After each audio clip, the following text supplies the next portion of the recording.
जय श्री सीते।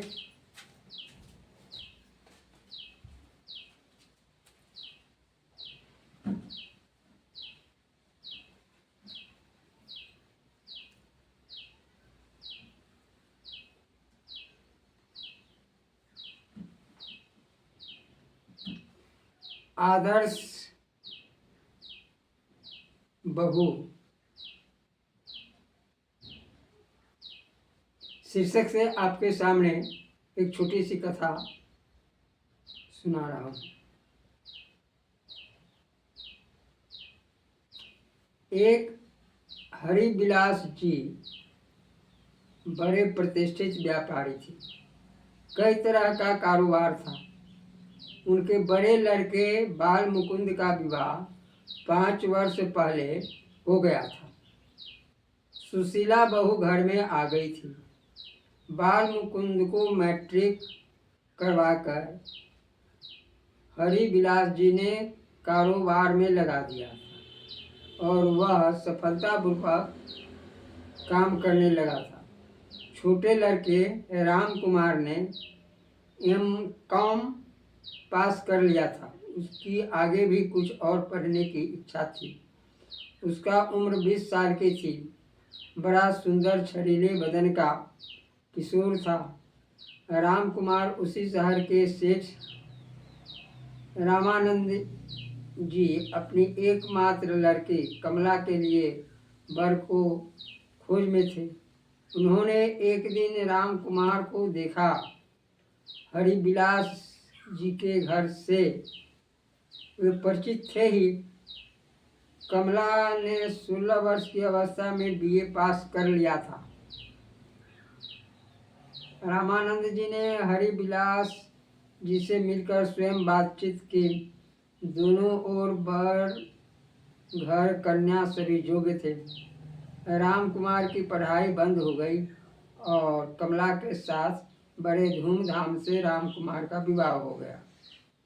विवाह में ससुर हरिबिलास ने लगभग 1 लाख रुपये का गहना बहू को चढ़ाया था और पिता रामानंद जी भी 1.5 लाख से कम का गहना बेटी को नहीं दिया था। सब और आनंद छाया था। कमला का स्वभाव बड़ा ही मृदुल, मिलनसार, विनम्र और सेवा प्रिय था। उसने अपनी मधुर वाणी और सेवा से पति, जेठानी, जेठ, सास, ससुर सबको आप्यायित कर दिया। समय एक साल नहीं जाता, 2-3 साल बाद ही गल्ले तथा तीसी, सरसों में भयानक मंदी आई। हरिबिलास जी के पास बड़ा स्टॉक था। उन्हें लगभग 50 लाख का नुकसान हुआ। व्यापारियों में और आढ़तियों में भी बहुत बड़ी रकम डूब गई। जहाँ जितने रुपए थे सब मंगवा कर हरिबिलास जी ने दे दिए। जमीन जायदाद भी बंधक रख दी, बेच दी। तब भी लगभग 10 लाख रुपये देने रह गए।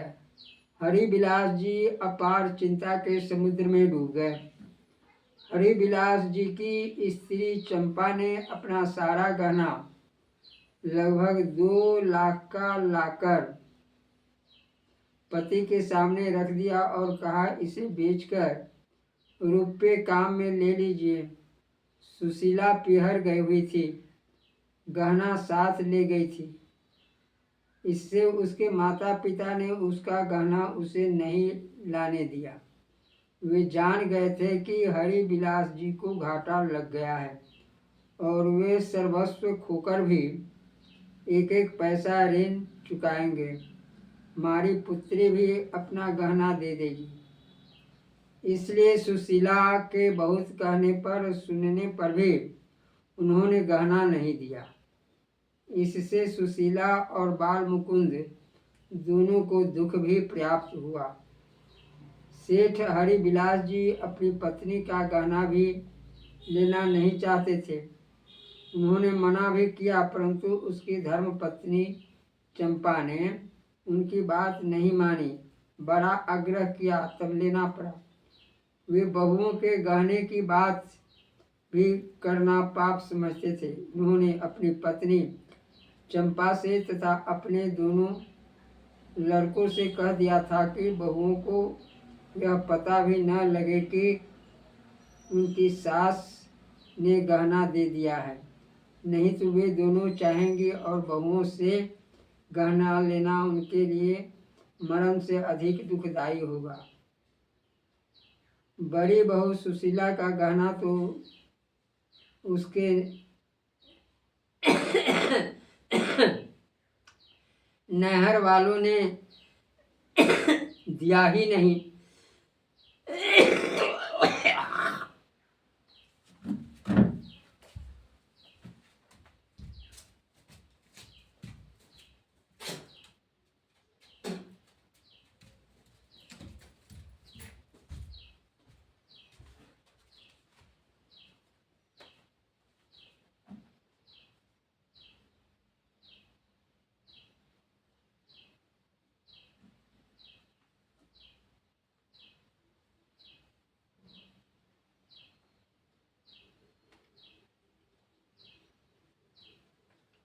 बहू को यह पता भी न लगे कि उनकी सास ने गहना दे दिया है, नहीं तो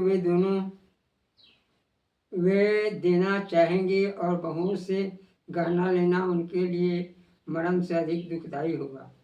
बड़ी बहू सुशीला का गहना तो उसके नहर वालों ने दिया ही नहीं। छोटी बहू कमला के पास 2.5 लाख का गहना था। किसी तरह उसे पता लग गया। बात यह हुई कि ससुर हरिबिलास जी एक दिन अपनी पत्नी चंपा से अपने दुख की बात कह रहे थे कि तुम्हारे गहने से लगभग 2.25 लाख मिल गए हैं। हम लोग 5 लाख का प्रबंध तेल की मिलन पर बैंक से हो गया है। अब 2.5-3 लाख की और जरूरत है। उसके बिना इज्जत से रहनी मुश्किल है। उस समय कमला किसी काम से उस कमरे में पहले से आई हुई थी।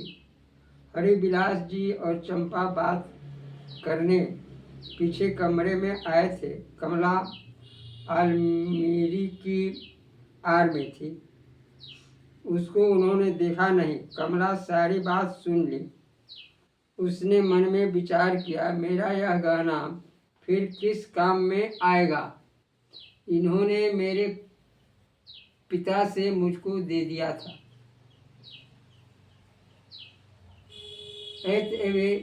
इन्हीं की तो चीज है। मेरी सास ने सब दे दिया तो मैं क्यों न दे दूं। कमला ने अपना गहना निकाला और पति राम कुमार से कहा, स्वामी आप मुझे रोकिएगा नहीं। मेरा यह गहना फिर किस काम आएगा। मैं गहना रखूं और अपने पुरखों की इज्जत चली जाए। ससुर जी दुख के मारे घायल हुए फिरे। आपको भी उससे मानस क्लेश भोगना पड़े, यह कदापि उचित नहीं है। गहना मेरे भाग्य में होगा तो फिर हो जाएगा। मेरे लिए तो सबसे मूल्यवान गहना आप हैं तथा आपका यह आपके माता पिता का सुख है। उन्हें मैं बचा कर रख सकूंगी तो मेरे समान भाग्यशालिनी और कौन होगी। युवती पत्नी की बात सुनकर रामकुमार का हृदय आनंद से भर गया। उसके नेत्रों से आनंदाश्रु बह चले। उसने कहा, बड़े भैया तथा भाभी बहुत दुखी हैं क्योंकि उनका गहना भाभी के पिहर वाले देते नहीं। बड़े भैया तथा भाभी पिहर वालों से लड़ने को तैयार हैं, पर इस बात को पिताजी पसंद नहीं करेंगे और उन्हें बड़ा दुख होगा। इससे बड़े भैया तथा भाभी कुछ बोल नहीं सकते। इधर हीरे मोती तथा सोने के दाम कुछ बढ़े हैं। इससे तुम्हारे गहने के लगभग 3 लाख मिल जाएंगे। पिताजी को इतनी ही जरूरत है, सारा काम हो जाएगा। पर तुम्हारे माता पिता तो नाराज नहीं होंगे। कमला ने कहा, नहीं, माता पिता तो प्रसन्न होंगे। उन्हें मेरे इस व्यवहार पर गौरव होगा और यह भी अच्छा हुआ कि जेठानी के पीहर वालों ने उसका गहना नहीं दिया, नहीं तो अपने को इस सेवा का अवसर नहीं मिलता। उसका गहना रह गया तो घर में ही रहा ना। फिर उनके 3 बच्चे भी तो हैं। अपने तो अभी कोई संतान नहीं, इससे कोई चिंता भी नहीं है।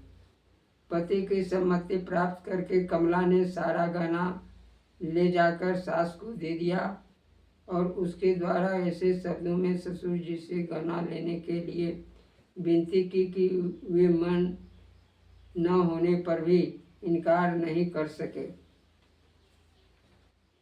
इसका हृदय गदगद हो गया। उनके रोम रोम में बहू के प्रति आशीर्वाद झरने लगा। श्री हरि बिलास जी की इज्जत रह गई, कारोबार बंद नहीं हुआ। कमला के पिता रामानंद जी ने भी कारोबार चलाने में सहायता की। भगवान की कृपा से तीसरे ही साल सारा घाटा पूरा हो गया। पूर्व की अवस्था से भी अच्छी स्थिति हो गई। जमीन जायदाद छूट गई, गहना फिर बन गया, पहले से ज़्यादा बना। घर में सब और प्रसन्नता छा गई। पर सुशीला के मन में अपने नहर वालों के व्यवहार से बड़ा ही संकोच रहा। यद्यपि सास ससुर तथा देवर देवरानी ने और उसके पति ने सदा उसे संकोच न करने की बात ही कही और उसके प्रति स्नेह तथा आदर का ही सच्चा व्यवहार रखा, उसका दोष भी क्या था। जय श्री सीते। यह कथा आपको अच्छी लगे तो कृपया इसे बार बार सुनने का प्रयास करेंगे। जय श्री सीते।